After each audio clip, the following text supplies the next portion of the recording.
So thank you everyone for joining us here for this session. As mentioned in some of the announcements, DePaul recently renamed one of our residence halls Ozanam Hall, as many of you know. And so we thought we wanted to do more educational events now going forward so that more people understand a little bit about Frederic Ozanam and his legacy and what it's all about. And so we're very fortunate to have some people here on our DePaul community, and then even our extended Vincentian family here today to share more about the legacy of Frederic Ozanam. We're going to do a sort of three-part panel here. First, Dr. Matthieu Brejon de Lavergnee from DePaul, our Holzschneider Chair in Vincentian Studies, is going to share a little bit about the historical context of Frederic Ozanam. Then Craig Mousin, our ombudsperson at DePaul and law professor who's done a lot of work on the legacy of Frederic, is going to try to make the bridge from the history to the present. And then we're very fortunate to have Tamara Thrasher here with us, who's a program manager at a place called the Ozanam Center in Cincinnati, Ohio, that actually puts Ozanam's legacy into practice through their work. And so she's going to share a little bit more about that today. So we're going to kick it off here with Matthieu, with Dr. Brejon de Lavergnee, our Holzschneider Chair in Vincentian Studies, and he's going to get us started with the historical context. You're welcome to use the chat box with questions, and we'll try to make sure those get addressed over the course of today's program. So I'm going to pass it off here now to Matthieu. Okay, thank you, Mark. Thank you, everybody, for attending this event. Okay. I'm sharing my screen. Okay, can you see the screen? Yeah, okay. So in no more than 10 minutes, I hope, I'm going to give a very short biographical overview of Frederic Ozanam. So who was Ozanam? Ozanam was born in Italy in 1813. That means at the end of the Napoleonic Wars. And Ozanam's father was an officer in the French armies. Then he became a doctor. That's why Ozanam was born in Italy. And he learned Italian as well as French. And he stood all his life a lover of Italy, where he traveled a lot. And he had a lot of connections with other professors and people in Italy. Then he was a student at the Sorbonne, so when he was around 20, and at that time he founded the well-known Society of St. Vincent de Paul, for which he's still well known today. A few years later, after two doctoral theses, one in law and one in literature on Dante, he became a professor at the Sorbonne too. He married 1 year after in Lyons in the southwest of France, where his family established after coming back from Italy. And he died at only 40 years old in the south of France, after a short but very rich life.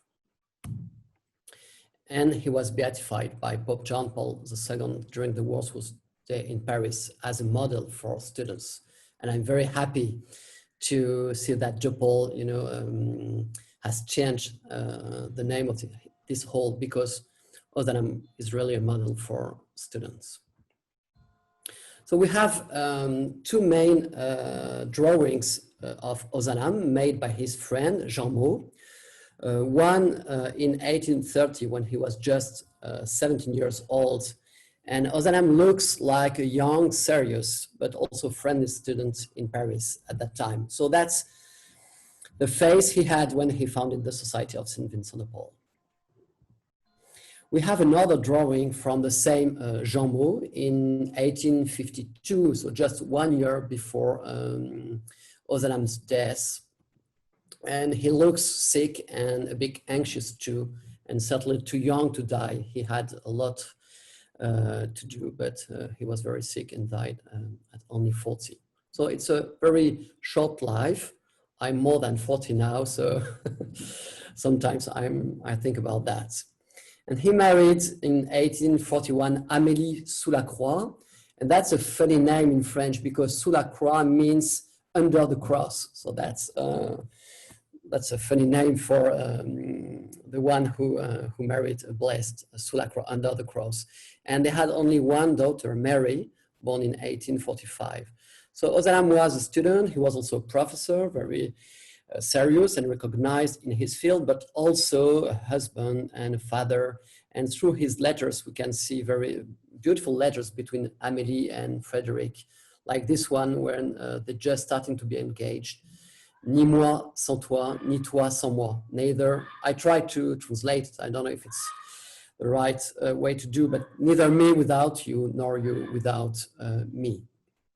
And Ozanam bought a lot of books during his life, but when he bought some books, he also bought some flowers for his wife. And he often came back at home, you know, around 5 or 6 p.m. with a new book and some flowers for Amélie. I'd like to raise 3 questions about Ozanam because we are short of time. The first one is how to be a student in the Quartier Latin, the Latin Quarter, where the Sorbonne is in Paris. Here is a picture, a recent one I took a year ago, where you can see the Panthéon, and just behind here, the library, the Sainte Geneviève Library, and the Sorbonne is just around with many buildings. So that's not exactly the place Ozanam knew, but that's where he was and where he studied. So it was a place full of students coming from all the France and from abroad also. And not so many students at that time were Catholics. So a question for Ozanam, who was strongly Catholic even at 17 with his Catholic friends, the question was for them, how can we stay Catholics? How can we claim that, ourselves Catholic in such a place where so few students and professors are Catholics? And sometimes many were fighting, you know, intellectually against Catholics. So, and the Society of St. Vincent de Paul was created in that context, not at the beginning to visit the poor because they wanted to, but just they were looking for a way to gather and something to do as Catholics to show also to other people that the Catholics were still here and not dead. So that's the Latin Quarter. And in fact, this place was also a very poor neighborhood. The Panthéon, you can see here, is on a little hill, the Sainte Geneviève Hill. On one side, you have the faculties, and on the other side, you have another quarter, the Quarter Mouffetard, which is a beautiful place today. But at that time, it was one of the poorest neighborhood in Paris. And here you have a beautiful drawing of a pious and Catholic lady visiting a poor. And you can see that this poor is represented like the Christ, you know, on the ground, and you have a crucifix here. So many women visited the poor at that time. So the students started to do that like other people before them. And Emmanuel Bailly on the icon, maybe Mark, you will show us the icon at the end, but Emmanuel Bailly was an older man who helped them also to find the ways to help poor people. So the Society of St. Vincent de Paul was founded as a group of students to support themselves in their faith. The other question for Ozanam could be how to be an apologist in Romantic times. So an apologist is someone who tried to fight to defend the church.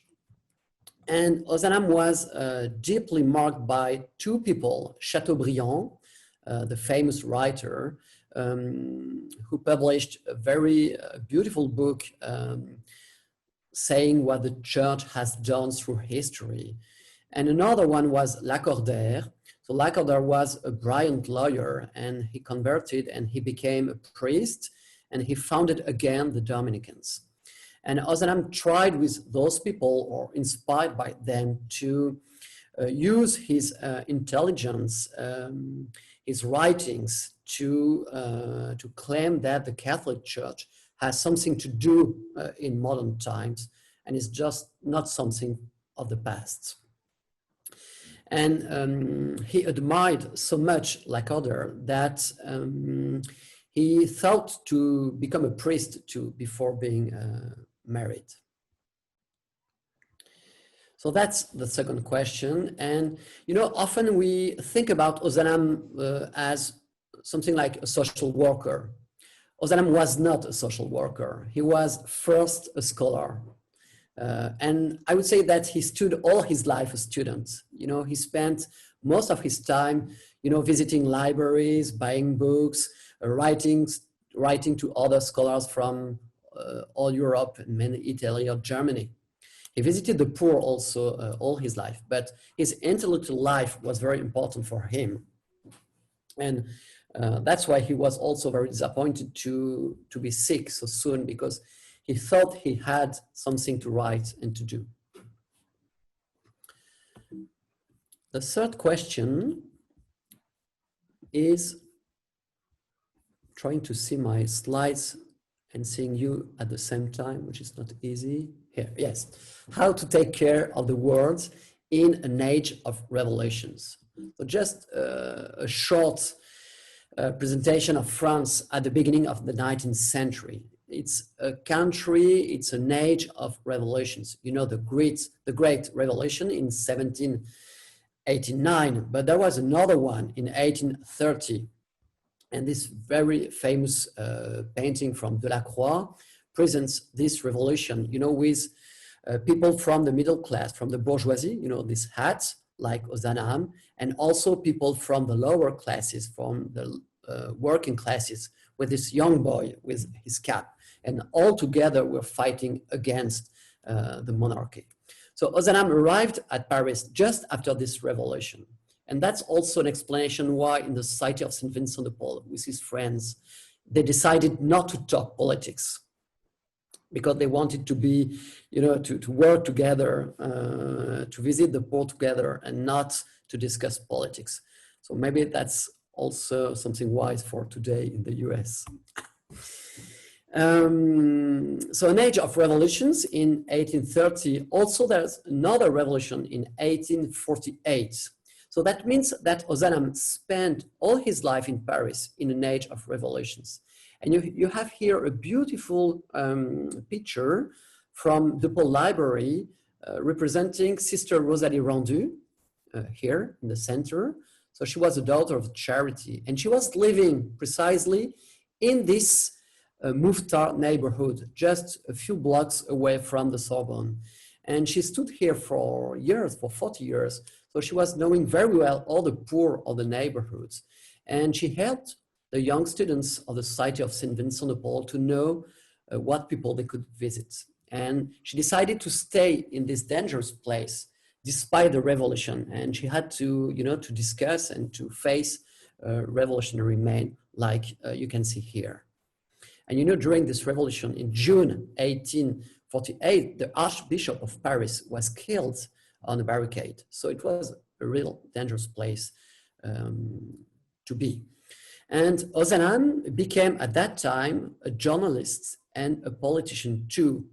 He decided, so he thought, I cannot stay, just like a professor in those times. I need to enter in the battle. So he founded with his friend Lacordaire a journal, L'Air Nouvelle, the new area, and he wrote many papers, both on Italy and the Pope, the papacy, and also on the social question in Paris.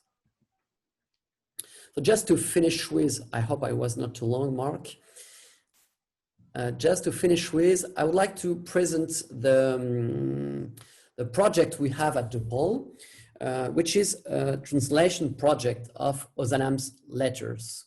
So there are beautiful letters, 1,500. So they have been published in French.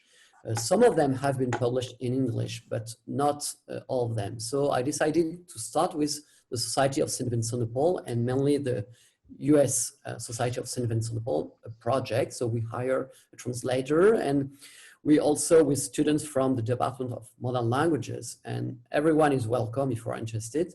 we are going to translate those letters.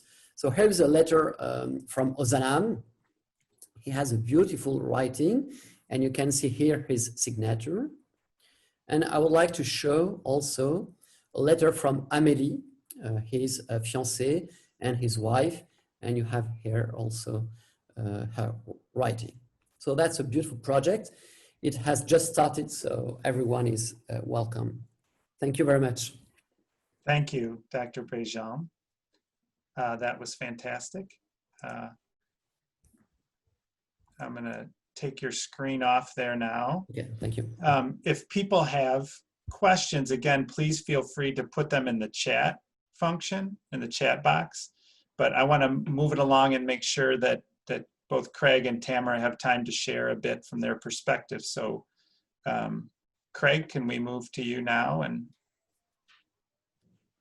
thank you, Mark, and thank you, Dr. Brejon. That's really helpful. I'm going to pick up some of your points and follow through about this question of how do we look at Ozanam for our times? And certainly we aren't in the same times, but there are certain issues that we can reflect on and think about.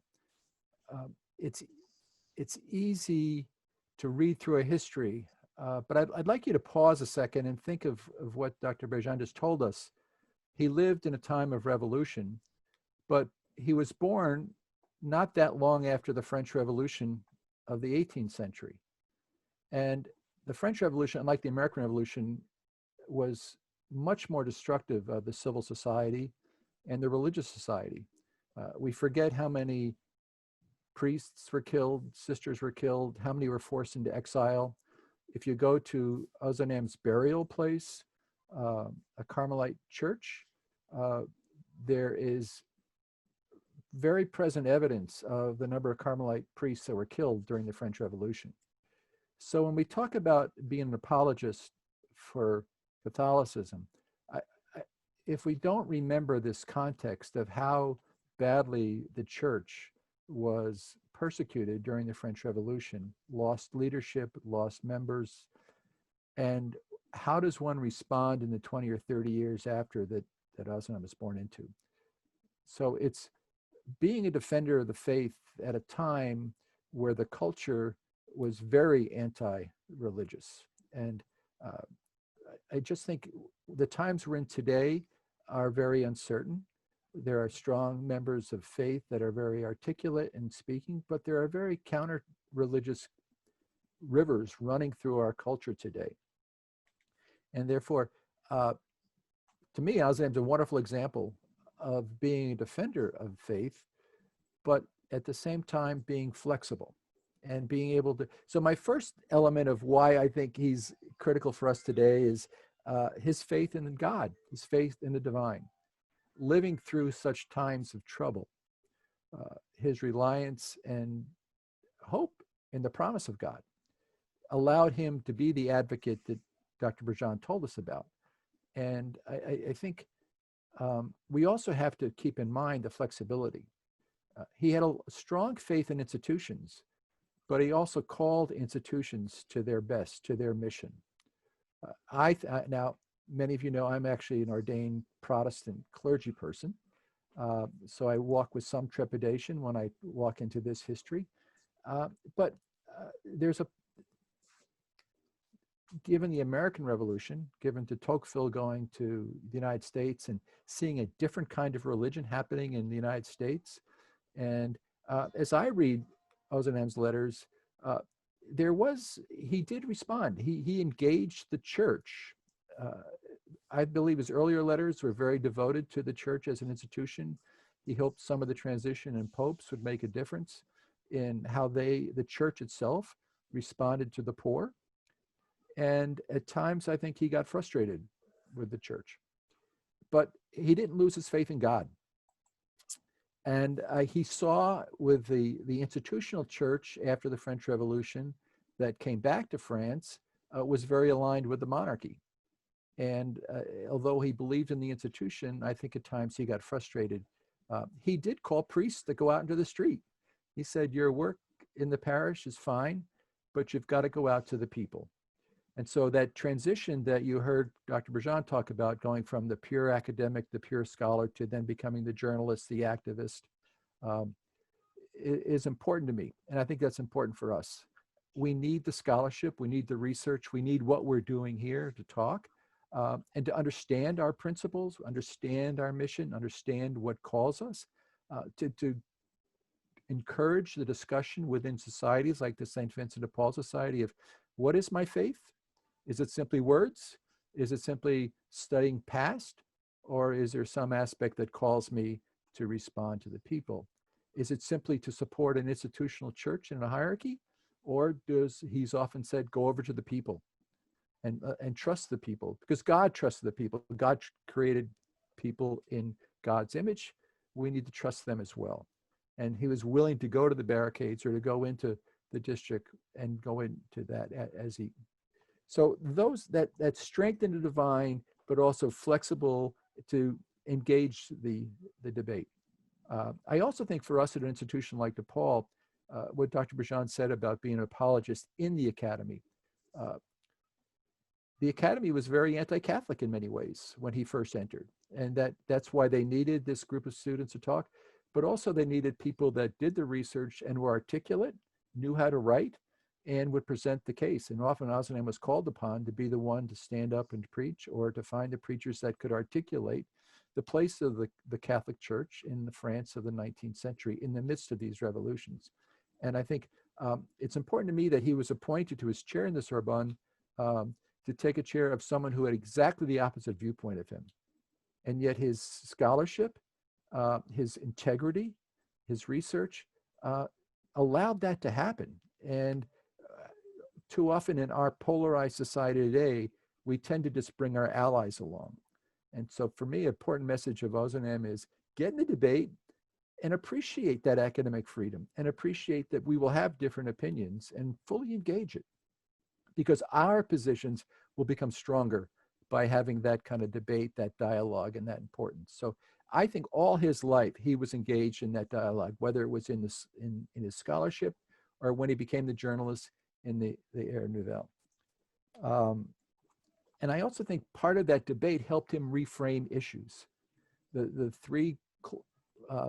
motto of the French Revolution, liberty, equality, fraternity, because of the revolution, took a very secular tone, that this was somehow overthrowing the old days of the monarchy and the old church, and we were going to be this perfect thing. Now, we know from the history of the French Revolution that it itself wasn't perfect and had many problems in that issue. One of the geniuses of Ozanam was to take liberty, equality, and fraternity and say, that's really Christian gospel terms.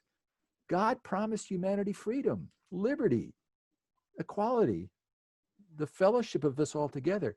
And he took probably the strongest argument against the church and turned it against the secular society, or at least turned it into the debate and would use those phrases. So to me, that's sort of that skill of reframing, using language and reclaiming its past was one of the things that allows us to engage in that same debate today. So I would hold that up. And finally, in my time allotted right now, but I would suggest resilience and perseverance. He faced incredibly difficult times.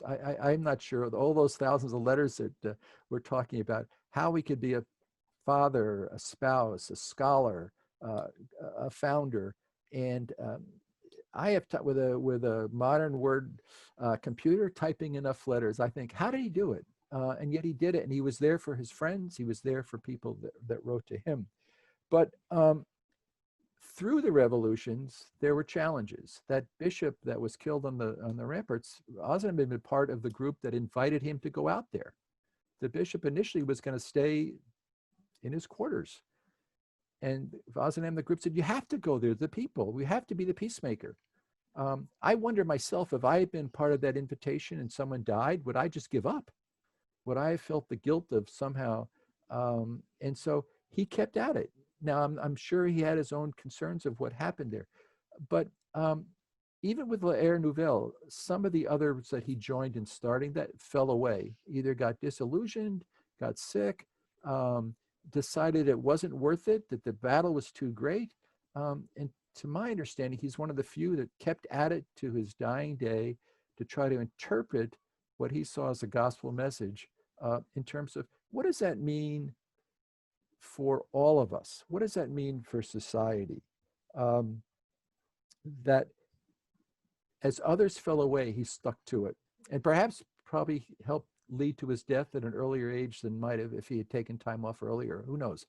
But to watch others give up and him not, and him find new allies, but to retain that faith and to retain that spirit, and to, again, for me, that emphasis on, he actually ran for the General Assembly, lost, but his platform was a remarkable document to remind us of what it is to work with the people.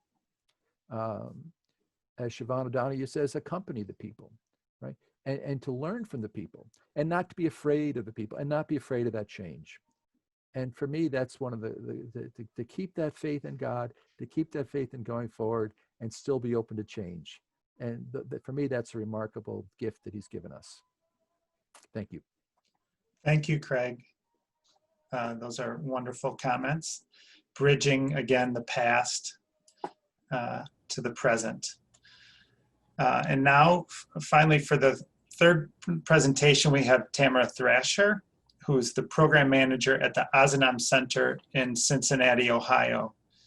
And Tamara has been the gracious host of groups of DePaul students over the years who have visited the Ozanam Center to learn a little bit more about our Vincentian tradition. You see a picture there with some of our DePaul students who have visited. So thank you, Tamara, for joining us, talking a bit about, as she mentions there in her slide, how the legacy of Ozanam is alive today, and in this case in Cincinnati, Ohio. So thank you, Tamara, for joining us and for sharing your thoughts. Of course. Thanks so much for having me. I'm very honored to be a part of this panel. I've learned a lot, so thanks to all for sharing. So yeah, this picture is from 2013 when Cincinnati's Ozanam Center hosted a DePaul group for the first time. So you see in the background the Ohio River. Here we were on the balcony of the Freedom Center here in Cincinnati, learning about slavery, both past and modern day slavery. So Ozanam Center for Service Learning is a full functioning retreat center. We are housed within Society of St. Vincent de Paul, which is an outreach center here in Cincinnati that helps our neighbors in need to meet their most basic needs. So typically on any given day here in Cincinnati, there are a line of individuals and families that are in need of things like rent, utilities, food, clothing, household items, you name it. So we like to say that here on our third floor in the Ozanam Center, we're asking the harder questions, like why in a city that's so vibrant, where Procter & Gamble and GE are all housed, why are there people in line for their very basic needs? So we are committed to connecting the lived realities of our neighbors in need to societal issues. We're engaging in transformational relationships, and our hope is that, as Craig just mentioned before, that we provide perspective and the tools for folks to engage in conversation and experiences here that they will then take with them and be able to advocate beyond their time with us here in the Ozanam Center. We are inspired mostly by this quote from Frederic Ozanam, that we're convinced that knowledge of social reforms is to be learned not so much by pondering over books or by discussions among politicians, but it is by going to visit the garrets in which the poor live, by sitting at the bedside of the dying, by feeling the cold which they feel, and by learning from them, from their own lips, the causes of their woes. So those are words that guide us in our work in the Ozanam Center. So here is a photo of another DePaul group outside of the building. So you might ask, how do you guys do this? So we invite people that may or may not have interest in social justice. We offer day-long, weekend, and week-long retreats. Typically each day is There's a theme for a different tenet of Catholic social teaching, and we pair an experience with some sort of learning, hence service learning. I copied parts of our schedule just to kind of illustrate how we do our work. So when Frederic Ozanam said that we go out to the homes, we're located in what we call the West End neighborhood, which is a pretty impoverished neighborhood. So folks that come here are living like right in the middle of a lot of questions are raised, even just with walking around our community. The streets aren't as nice as they could be in the suburbs. You have people in line for food. You might ask questions about choices that our neighbors in need are making, and we're able to unpack those issues, again, through the work of the Ozanam Center. We do some service. So you may see here that we're in the food pantry and we're offering hospitality. So a warm cup of coffee and pancakes and eggs to our neighbors that are in need. Or we're doing some gardening and we're hearing from people, again, like, tell us about the systems, tell us about your life so that we can help to make sense of these societal issues. Here's a little more. We talk about unpacking those issues with our social services team. So we make the most of our in-house resources. So we have folks here that work day in and day out with individuals and families that are experiencing poverty. And really it's up to us to create this schedule that's varied enough to dig into issues like food insecurity, the criminal justice system, slavery, things that happened in the past that inform things that are happening today. This is another quote that, again, really just inspires us and energizes us as we continue to do the work of Frederic Ozanam. I love where he says, religious ideas can have no value if they have not practical and positive value. And religion serves us less to think than to act. So it is easy to read books about poverty and whatever else, but truly being in a space like this, you're called to go beyond thinking. So this is another DePaul group as we were learning about St. Vincent de Paul from DePaul Cristo Rey High School. So we connect similar experiences. And I wanna just take time to really think about this slide here, because I think it kind of sums up what we were saying. So these are the 2 feet of love in action. So maybe you guys have seen this before, but this is the way we describe our work at the Society of St. Vincent de Paul, saying that you can't just have social justice, you can't have charitable works, you need both to move forward. So the charitable works, meeting our neighbors and needs, basic needs. So again, helping them with the clothing, food and furniture, things like that that they need to be stable and to think about reaching a place of self-sufficiency. But then you have social justice, like who are those folks that are thinking about the root causes that keep people stagnant and in a place where they are experiencing poverty. So we need both those feet to move forward. It's not just one or the other. And this is just the slide where I just want to say thank you for your time, and I'd be more than happy to answer any questions that you guys have about the Ozanam Center, but it really is a very neat place to be. We engage people as young as confirmation students, so as they prepare for their confirmation, we're working with them to help them to understand what it means to be in poverty and what is our call as Christians. How does our faith kind of inform the way that we lead our lives to be charitable to those who are most in need? We work with different corporations. We do something called the poverty simulation. There are some things that we do that are not faith-based, but we are very true to our Catholic identity. It informs all of our work. And again, each day usually has a theme of Catholic social teaching. So we are thankful for the words that were left for us by our founder, Frederic Ozanam. And again, it's been such an honor to be able to share this with you all today. Thank you, Tamara. That was beautiful. Connection to the present moment and to very real, concrete issues. So I want to invite now just some time for some question and answers, with our distinguished panel and who raised a whole host of issues in terms of learning about the legacy of Frederic Ozanam and what we might learn from that. So what questions do you have?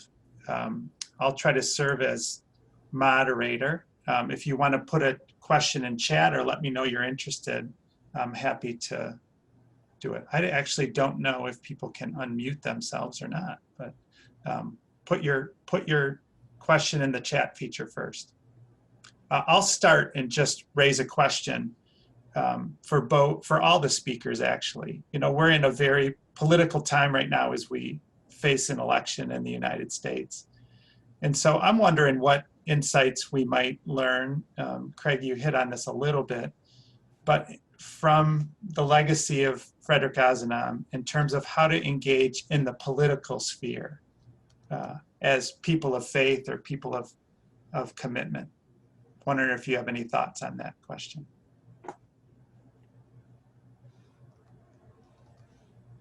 Yeah, Matthieu or Dr. Brejon? Yeah. Yes, just a word. Yeah. So Ozanam, when he wrote papers in the journals, when he made some declarations, he was always, I would say, in the middle. He tried to be between the right and the left. He tried to be between the Catholics and the anti-clericals. Even at the Sorbonne, where there were some debates, he tried also to be in the middle. Not just because he didn't want to, you know, to have some problems with nobody, but it was more because his idea was that the truth was often in the middle, and you have good arguments on both sides. I wouldn't say like Trump, you have good people on both sides, but you have, yes, good ideas on both sides, and you have to work together to find the truth. And he always avoid violence in his words. So he made some enemies, even in his own party and within his own friends. But I think that's something we can learn from him. Maybe Craig, you have some. Sure. I actually wrote an article that said he called himself a mediator. And so perhaps I might quibble that maybe the translation between middle and mediate, but let me just play on that a little bit, because I think sometimes in our country, when you say you're in the middle, it suggests some passivity and that you don't take a side and you kind of, and again, that may be a US cultural effort, you know, and so we may be dealing with a language issue here as much as disagree, that I'm not necessarily disagreeing, but I suggest that he was a very active mediator, and at one point I suggest his love of Dante, who his PhD thesis, that he saw Dante also as that person that kind of goes in between societies and that and tries to bring them, and that was dangerous in his time when he used the metaphor of the Visigoths sacking Rome. Most of the Western world saw that as a terrible thing, that somehow the establishment had been destroyed. But he saw that there was a sense of sometimes establishment structures that have become so calcified that they need to be taken down. I agree 100%. He was into violence. He was not supporting violence. And several times he said, we don't need violence. And that's where the mediate comes in, to find a way to persuade through writing, through advocacy, to bridge those things. So I agree 100% that and my only quibble might be a language thing of mediate as an active way of trying to get both sides to come together. And that's where even you think about liberty, equality, fraternity. Those were taken in the French Revolution as very violent terms against an old structure, but in his Christian interpretation was that we're equal. And if we're equal, that should mean something about how we're treated and how we should go about this. So that would be the quibble I might have with, but I agree with that. Yes, I perfectly agree too. Mediator is a better word. Yes, much better. I have a little guest presenter here that Father Memo would like to say a little bit about in response to this comment. So go ahead, Memo. So hello, everybody. I would like to mention that the current state of the Society of St. Vincent is changing. the image of the Society of St. Vincent is changing meaningfully, following the intuitions of the Vincentian family. There are two new approaches to what the Society of St. Vincent is doing. Being originally a charitable organization, today they are engaged with the Vincentian family in creating projects of systemic change. And the Society of St. Vincent de Paul accepted the invitation to be a part of the international coalition of the Vincentian family to do political advocacy. They have been present at the UN for several years, very engaged. The president of the Society of St. Vincent visited the UN last year. We had a very rich conversation of the conversation about the perspectives of the Society of St. Vincent engagement in political advocacy on behalf of the poor and on behalf of the planet. So I just to mention that. Thank you, Father Memo. We're going to get to some of the other questions that are starting to appear in the chat box. Question for Matthieu: do we know why Frederic died so young? And also, had the society grown enough that he was aware of the significance of what had been created? So he died from tuberculosis, do you say like that? Yes. Yes, tuberculosis. And the second question, yes, the Society of St. Vincent de Paul was very important in France and in many European countries at that time. So he was really aware of that. He was the vice president of the society, one of the main founders. And it's always good when you are a founder to die quickly because you raise in the memories. So his other friends were a bit forgotten. So now today we are aware that he was not alone. He was with a group of friends.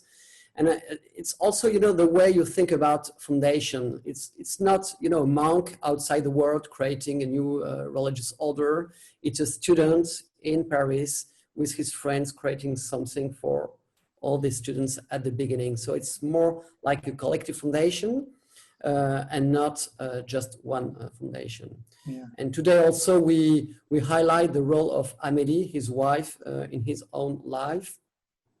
So they were not beatified together because when the process started, it was not how the church was dealing with that. But probably today, if we had to start a new process, they would be together. Yeah. I'm going to direct this next question to predominantly to Craig and Tamara to just give your thoughts. But what advice, focused on Ozanam as a student, what advice do you think Ozanam would be giving to our activist students today in this moment? How would you suggest to our activist students they channel this spirit of Frederic Ozanam into their life and their work? Tamara, why don't you go first? Sure.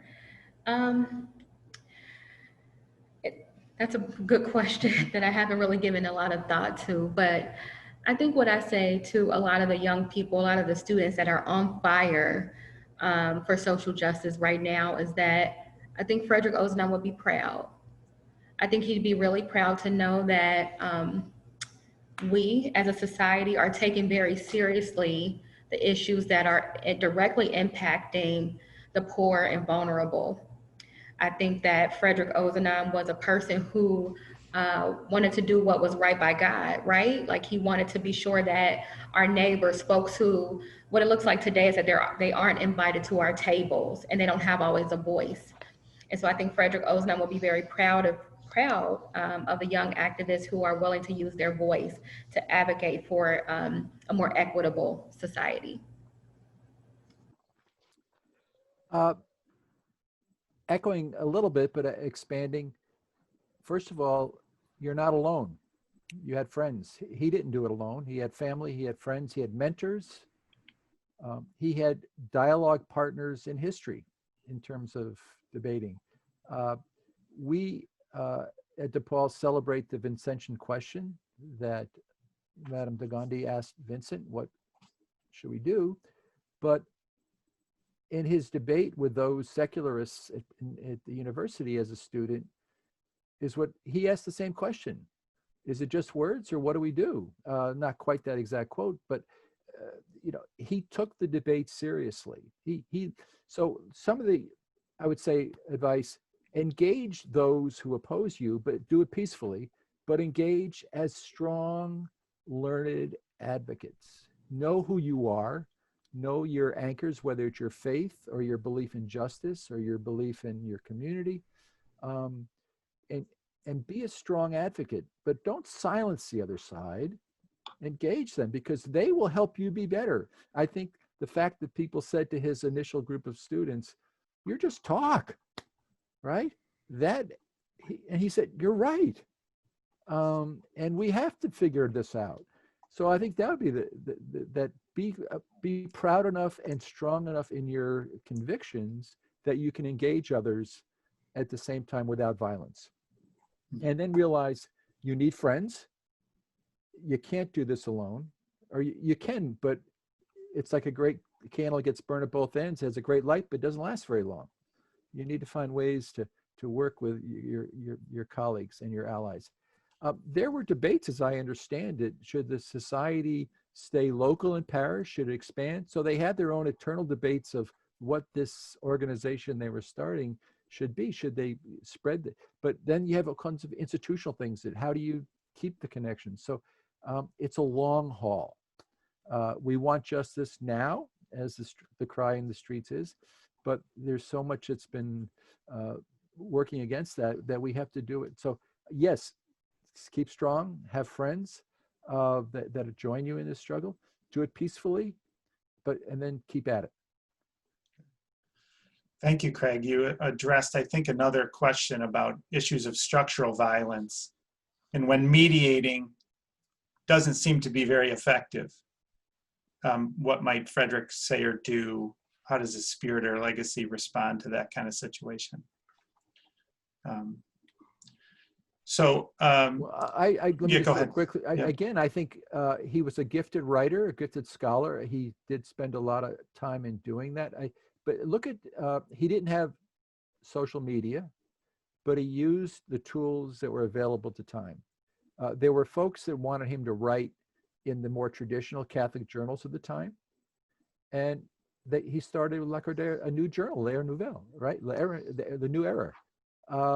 Because that was his way of doing a social media thing of, if I'm constricted in one area, all right, and that supports things that I don't support, let's get some people together and do this. So again, the violence is terrible, and so where do you find allies? Where do you find advocates? And how do you be a better advocate to address those kinds of things? Yeah. Craig, you hit on another point about his writing. The question is about whether his academic writing was accessible to the people he was trying to reach, knowing he was trying to persuade people. You just mentioned the L'Ère Nouvelle, the newspaper that he started that was meant to be more accessible, make arguments more accessible to people. But how do we use, both the academic, intellectual arguments in ways that common people also understand? I don't know if you or Matthieu or Tamara, anybody has any other comments on that? Maybe just a word. I would say that the university at that time was restricted to the bourgeoisie. So Ozanam, when he was teaching, when he was writing books, it was mainly for people of his social class. When he decided to move to journalism in 1848, the aim was different. And I think the aim was to reach a larger audience, people who received the right of voting for the first time. So people from the working classes. So that was an aim. But sometimes he made some mistakes. When he wrote this famous paper about let us go over the barbarians. So he was using a historical reference about the relationship between the Catholic Church and the barbarians. And in his mind, his idea was, as Catholic, let's go over the working classes who are the barbarians of our times. But he didn't want to, his judgment was not negative about them. On the contrary, the idea was, we have to go out from our places to help them, to take care of them, to be aware of their problems. But it's raised a big misunderstanding. So sometimes I think faculty are not the best people to engage in politics. But even there again, I'd add that as I read some of his letters, he got critiqued and he had to respond. There was a back and forth that okay, I'll throw that out there as a metaphor. And then his friends said, what are you talking about? You're going to sponsor the new Green Deal? That's terrible. That's going to lose the middle class, right? And the engagement of saying, well, this is why I said that. And this is, so I think that it may have been a mistake. I might not agree 100% with you on that, but I think he, at least the little bit I've read on that, it fostered further debate to say, okay, tell me what that means and how do we look at this?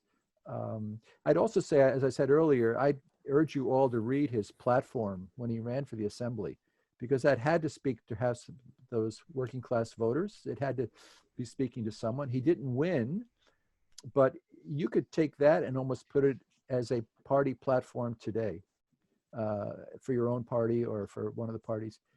It had to be written in a way of at least addressing people who had the right to vote in mid-century France. So I agree with his different efforts to do that. Yeah. There are a couple questions I want to ask about the role of women in Frederic's life. Question about the role that Amélie, Frederic's wife, played in the society during his life and after his passing. And then there's another question, a disputed question amongst many of us about the relationship between Rosalie Rondeau and Frederic Ozanam. So I'm wondering if any of you might care to comment on those questions. Maybe there is something we can discuss with Tamara, because today when I look at the picture, there were, of course, students, both men and women. So that's something very different from the 19th century, where the students were living together only without any women. And so after that, when Ozanam was living with Amélie, so he went to the Society of St. Vincent de Paul and he visited poor families. But Amélie had her own good works and she visited her own poor families. So certainly we don't have letters when they were living together, but certainly they were talking about that. But men and women were not together. So that's very different from today. And what about Sir Rosalie Rondeau and Frederic? Oh, is it really necessary to go in that story? Rosalie is a wonderful woman, like many daughters of charity. So, and I see Betty Ann here. She knew this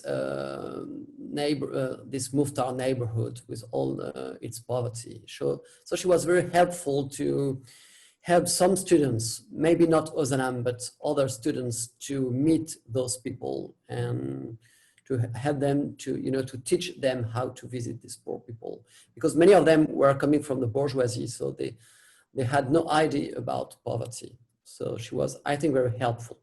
But there is a question, but that's mostly a historical question about, did Rosalie play a role in the formation of the Society of St. Vincent de Paul? I answer no, but I don't want to enter in that. That will be too long.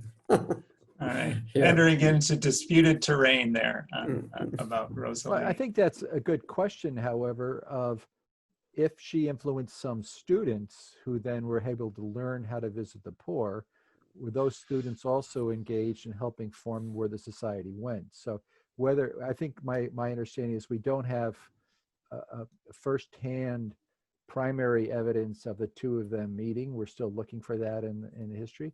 But if indeed, and I think we've seen some evidence of, like you said, Dr. Brejon, of meeting some students, we're I think uncovering how it was a group effort in many ways. And so were some of those students that she did touch also ones that helped talk about how the program could grow? Good. It's a great question. I think it's exciting to kind of to figure out. And certainly today in the Vincentian family, lay people, men and women, priests, sisters work together more than during the 19th century. So that's something we have, and it was a bit different at that time, certainly. Good. And I'm looking forward to translating more of these letters, Dr. Brejon, because my lack of French has really stopped me. But I do think one of the joys of reading Ozanam's letters are the mixture of the personal and the political. He did go through discussions, like you said, whether he should become a priest or whether she then eventually get married. And they're very touching, the struggle. He's not someone we put on despite we're naming a hall after him, we don't put him on a pedestal and leave him there.